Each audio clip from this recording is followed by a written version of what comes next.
अमेरिकेत जर त्यांच्या देशाच्या नागरिकांवर हल्ला झाला तर त्या देशात घुसून दहशतवाद्यांचा कसा बिमोड केला जातो, त्याचप्रमाणे कठोर कायदा तयार करून दहशतवाद्यांचा नायनाट करावा अशी मागणी पालिका सदस्य राजशेखर डोनी यांनी केली आहे.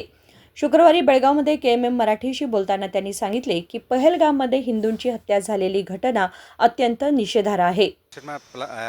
ನಡೆದ ಒಂದು ಕೃತ್ಯ ಏನದ ಭಾಳ ಹೀನಾಯನಾಗಿದೆ, ಹೀನ ಕೃತ್ಯ ಇದೆ. ಅದನ್ನು ನಾವು ಖಂಡಿಸ್ತೇವೆ.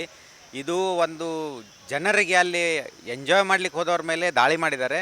ಜಾತಿ, ಲ್ಯಾಂಗ್ವೇಜು, ಸ್ಟೇಟು ಏನೂ ನೋಡಿಲ್ಲ ಅವರು. ಧರ್ಮ ಒಂದೇ ನೋಡಿ ಅದನ್ನ ಕೇಳಿ ಅವರು ಶೂಟ್ ಮಾಡಿದ್ದಾರೆ. ಅದನ್ನು ನಾವು ಖಂಡಿಸ್ತೀವಿ. ಇದನ್ನು ನಮ್ಮ ಸೆಂಟ್ರಲ್ ಗೌರ್ಮೆಂಟ್ದವ್ರು ಭಾಳ ಸೀರಿಯಸ್ ತೊಗೊಂಡಿದ್ದಾರೆ. ಅವತ್ತೇ ಮೀಟಿಂಗ್ ಮಾಡಿ ಭಾಳ ಮುಖ್ಯವಾದ ಡಿಸಿಷನ್ ತೊಗೊಂಡಿದ್ದಾರೆ. ಅವರು ನದಿ ನೀರನ್ನು ಬಂದ್ ಮಾಡಿದ್ದಾರೆ, ಮತ್ತು ವೀಸಾ ಬಂದ್ ಮಾಡಿದ್ದಾರೆ, ಮತ್ತು ಇಲ್ಲಿದ್ದ ಪಾಕಿಸ್ತಾನದ ಎಲ್ಲ ಜನರಿಗೆ 1ನೇ ತಾರೀಕು ಒಳಗಾಗಿ ಪಾಕಿಸ್ತಾನ ಮುಟ್ಟಬೇಕಂತ ಹೇಳಿದ್ದಾರೆ.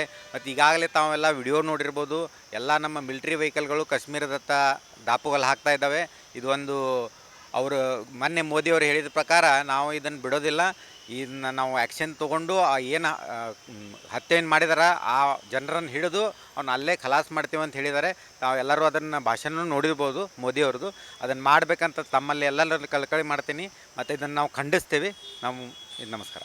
केंद्र सरकार दहशतवाद्यांविरुद्ध नक्कीच कठोर पावले उचलेल असे त्यांनी स्पष्ट केले. संकल्प शिंदे, KMM मराठी, बेळगाव.